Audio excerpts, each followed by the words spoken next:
मैं doctor jail Saini आज BSc part first maths paper first discrete mathematics का जो टॉपिक है ग्राफ थ्योरी उसके बारे में चर्चा करेंगे। आज ग्राफ थ्योरी में भारित ग्राफ यानी वेटेड ग्राफ क्या होता है उसकी परिभाषा देंगे। जी इक्वल टू वी एक ग्राफ है या हम इसको केवल जी एक ग्राफ है ये भी मतलब कई बार पढ़ते हैं। तब जी एक भारित ग्राफ कहलाता है यदि कोरों के समुच्चय ई की प्रत्येक कोर ई को एक धनात्मक वास्तविक संख्या डब्ल्यू ई के साथ संबद्ध किया जाए। जो डब्ल्यू ई है उसको कोर ई पर भार यानी वेट कहते हैं। यानी ये जो एज है ना ये इसका वेट, तो वेट का डब्ल्यू ले लिया तो डब्ल्यू ई इस कोर का भार। इसे प्राय जी इक्वल टू वी ई और डब्ल्यू है ना वेट द्वारा इसको क्या करते हैं व्यक्त करते हैं। जैसे यहाँ पर देखो एक ग्राफ है, ये इसके शीर्ष हैं जैसे A B C D E F और जी। तो यहाँ पर ये जो प्रत्येक जो शीर्ष है ना ये इसके प्रत्येक शीर्ष जो है वो एक कोर से मिले हुए हैं, कोर से कनेक्ट हैं। तो इन कोर को क्या है कि हमने एक वास्तविक संख्या है ना वो इसको दर्शाया गया है। तो आप देखो जैसे मान लो ये है ए से बी के बीच में कैसे कोर को हमने जैसे 8 ये नंबर दिया है, बी से ई के वाले को अपने 4 दिया है, इसको हमने 5 दिया है ना, ऐसे 6 7 है ना 2 3 और 9। तो ये जो है ये जो एज है ना ये इनके क्या कहलाएंगे वेट, इनके भार कहलाएंगे। अब उसके बाद में लघुत्तम मार्ग समस्या यानी शॉर्टेस्ट पाथ प्रॉब्लम क्या होगी। लघुत्तम मार्ग समस्या माना जी एक भारित ग्राफ है, तब जी के किसी शीर्ष ए से किसी अन्य शीर्ष बी के मध्य लघुत्तम मार्ग दूरी यानी शॉर्टेस्ट पाथ डिस्टेंस ज्ञात करना लघुत्तम मार्ग समस्या कहलाती है। यानी मान लो जैसे ये ग्राफ है तो हम क्या है कि जैसे मान लो किसी शीर्ष जैसे मान लो हम ए से स्टार्ट कर रहे हैं और यहाँ पर जैसे मान लो ए पे पहुँच रहे हैं, तो हम क्या है कि इसमें क्योंकि देखो बहुत सारे वर्टिसेज हैं तो हम इस ए से स्टार्ट होके ई पर हम न्यूनतम यानी न्यूनतम शीर्षों का यूज़ करते हुए यानी न्यूनतम दूरी तय करते हुए हम यहाँ पहुँचना चाहते हैं। तो हम इसको कहते हैं ये जो लघुत्तम मार्ग दूरी है ना शॉर्टेस्ट पाथ डिस्टेंस जो है वो हम ज्ञात करेंगे ना, तो उसी को हम नाम देंगे लघुत्तम मार्ग समस्या, शॉर्टेस्ट पाथ प्रॉब्लम कहेंगे। इसको समझाने के लिए एक दिकस्त्रा ने एक मेथड दिया था जो हम इस प्रकार से इस पढ़ेंगे। दिकस्त्रा विधि है ना, दिकस्त्रा एल्गोरिथम। यानी इस विधि से किसी भारित ग्राफ में एक शीर्ष से अन्य किसी शीर्ष के मध्य लघुत्तम मार्ग दूरी ज्ञात की जा सकती है। इस विधि में भारित ग्राफ में प्रारंभ जो शीर्ष है उसको हम 0 से चिन्हित करते हैं तथा से सभी शीर्षों को अस्थायी रूप से इनफाइनाइट से चिन्हित करते हैं। प्रत्येक चरण में दूसरा जो शीर्ष है वो निम्न प्रकार से स्थायी चिन्ह यानी जैसे बॉक्स है वर्ग है ये उसको राइट से दर्शाते हैं ये प्राप्त करता है ये। तो इसमें क्या है कि अभी हम एग्जाम्पल समझेंगे, पहले इसकी थ्योरी डिस्कस कर रहे हैं। फर्स्ट क्या है कि प्रत्येक शीर्ष वीजे को जो स्थायी रूप से चिन्हित नहीं है नया अस्थायी चिन्ह प्राप्त होता है जिसका मान है मिनिमम वीजे का पूर्व चिन्ह कॉमा वी आई का पूर्व चिन्ह प्लस डब्ल्यू वी आई और वी जे, जहाँ पे जो वी आई है वो पूर्व चरण में नवीनतम स्थायी रूप से चिन्ह शीर्ष है तथा डब्ल्यू वी आई और वी जे हैं वो कोर वी आई वी जे का क्या है भार है। यदि शीर्ष वी आई और वी जे के मध्य कोई कोण नहीं है, तो डब्ल्यू वी आई और वी जे है ना, उसका मान क्या लेंगे, इन्फाइनाइट लेंगे। इस प्रकार से फिर ये जब सभी चिन्ह जो अस्थायी जो शीर्ष हैं उनका न्यूनतम मान ज्ञात करके संगत शीर्ष को स्थायी चिन्ह निर्दिष्ट कर देते हैं। प्रथम तथा द्वितीय चरण को हम तब तक दोहराते हैं जब तक कि हम गंतव्य शीर्ष तक नहीं पहुंच जाते।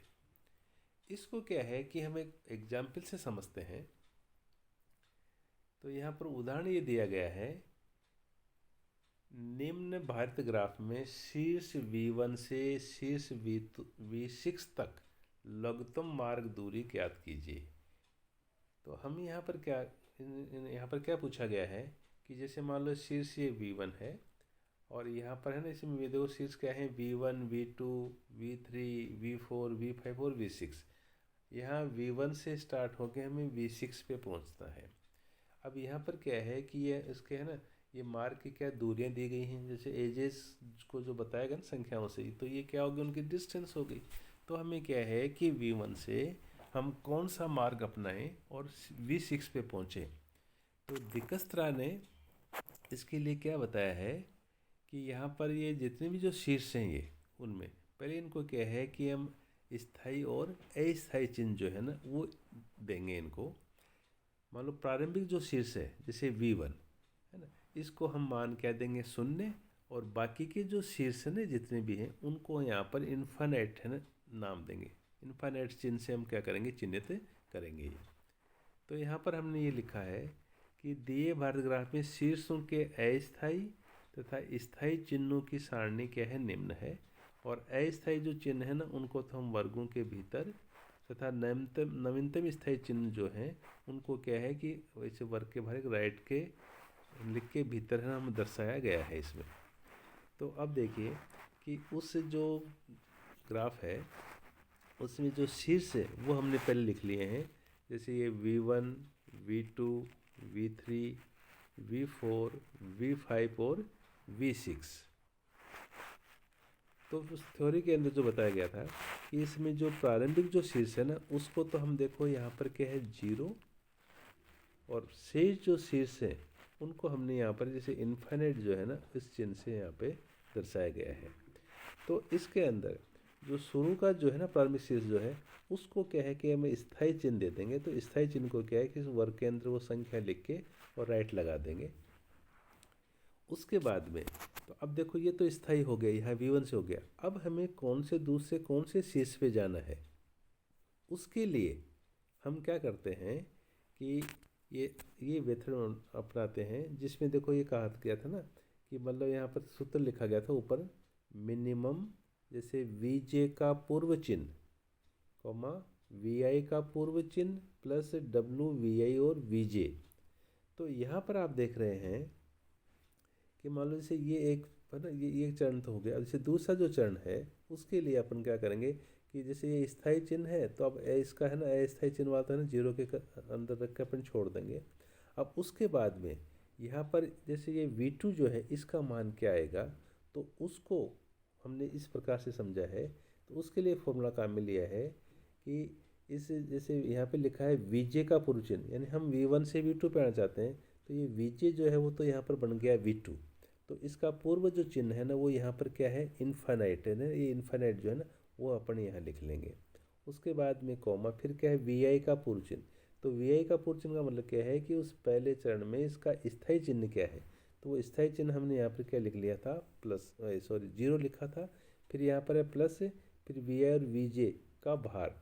तो VI और VJ का भार का मतलब क्या है कि हम यहाँ V1 से V2 पे आना चाहते हैं, तो V1 से V2 पे आएंगे ना, तो उनका कोर का मान क्या है, वो है यहाँ पर 4 है ये। तो इक्वल टू, तो यहाँ पर देखो ये क्या हो गया कि ये मिनिमम ऑफ ये इन्फाइनाइट हो गया, 0 + 4 क्या हो गया, 4 हो गया।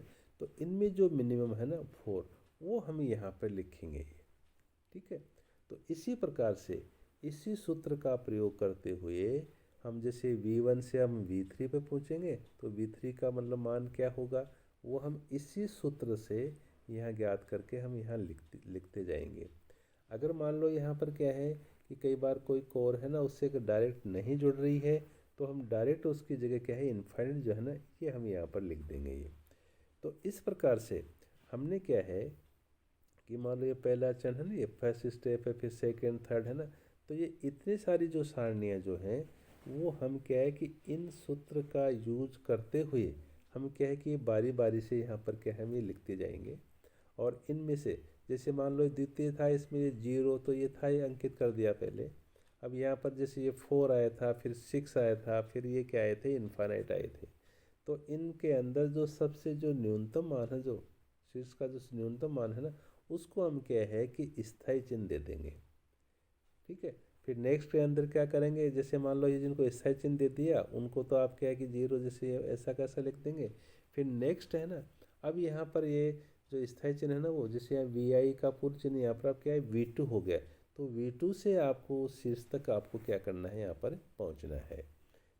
तो हमने जैसे थ्योरी के अंदर जो लिखा था ना, वो तो ये लिखा था, तो आपको हो सकता है ये समझ में आए होंगे कि यहाँ पर हमने ये तो लिखा है कि इस विधि के अंतर्गत हम प्रारंभिक शीर्ष को तो क्या जीरो से चिन्हित करते हैं, और शेष सभी शीर्ष जो है ना उनको हम इनफाइनाइट से, और प्रत्येक जो चरण है उसके अंदर दूसरा शीर्ष, क्योंकि स्थाई जो है उस एक को करके फिर दूसरा जो स्थाई चिन्ह जो है ना वो इस से हम प्राप्त करेंगे कि प्रत्येक शीर्ष विजय को स्थायी रूप से चिन्हित नहीं है ना, उसको नया स्थायी चिन्ह है ना वो इससे प्राप्त करेंगे कि मिनिमम ऑफ वीजे का पूर्व चिन्ह कॉमा वी आई का पूर्व चिन्ह प्लस डब्ल्यू वी आई और वीजे, जहाँ वी आई पूर्व चरण में नवीनतम स्थायी रूप से चिन्ह शीर्ष है, तथा डब्ल्यू वी आई और वीजे जो कोर वी आई और वीजे का क्या है ये बाहर है। और अगर शीर्ष वी आई और वीजे के मध्य कोई कोर नहीं है तो हम डब्ल्यू वी आई और वीजे क्या लिखेंगे, इन्फिनाइट लिखेंगे। इस प्रकार से ज्ञात करके सभी चिन्ह अस्थायी शीर्षों का न्यूनतम जो मान है ना वो ज्ञात करके संज्ञित शीर्ष को हम स्थायी चिन्ह निर्दिष्ट कर देते हैं।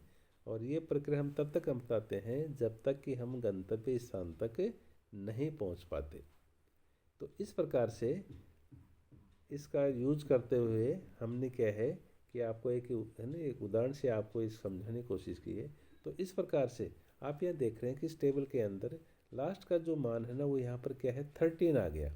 तो 13 का मतलब क्या है कि यहाँ पर जो शीर्ष जो V1 से V6 तक जो न्यूनतम मार्ग दूरी है ना वो क्या है 13 है। तो अब आप उस डायग्राम को देखते हुए आप डिसाइड कर सकते हैं कि हमें कौन सा पथ अपनाना है इसमें। क्योंकि देखो यहाँ पर जैसे मान लो अपन V1 से V6 पे आएंगे 13 होना चाहिए।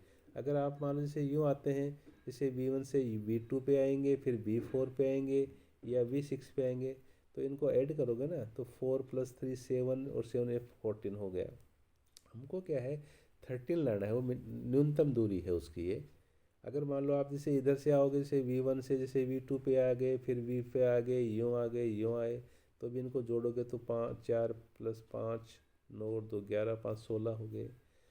अगर जैसे मान लो आप जैसे V1 से पहले V3 पे आओ तो 6 हो गया, V3 से V5 आओगे 2 तो जैसे इनका योग 8 हो गया, फिर V5 से सीधा V6 पे आओगे तो क्या आ गया 5, तो 13 हो गया। तो ये न्यूनतम मार्ग है ना, इस प्रकार से आपको इसको समझना है।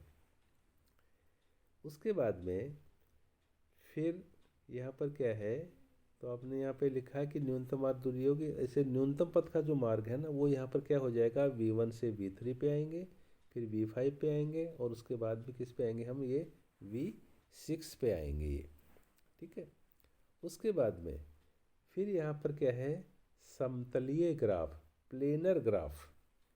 यदि किसी ग्राफ जी को एक तल में इस प्रकार आरेखित किया जा सके कि इसकी कोई भी दो कोरे हैं वो परस्पर प्रतिच्छेदी नहीं है, यानी वो आपस में इंटरसेक्ट नहीं करती हूँ, तब ग्राफ जी एक क्या है, समतलीय ग्राफ कहलाता है।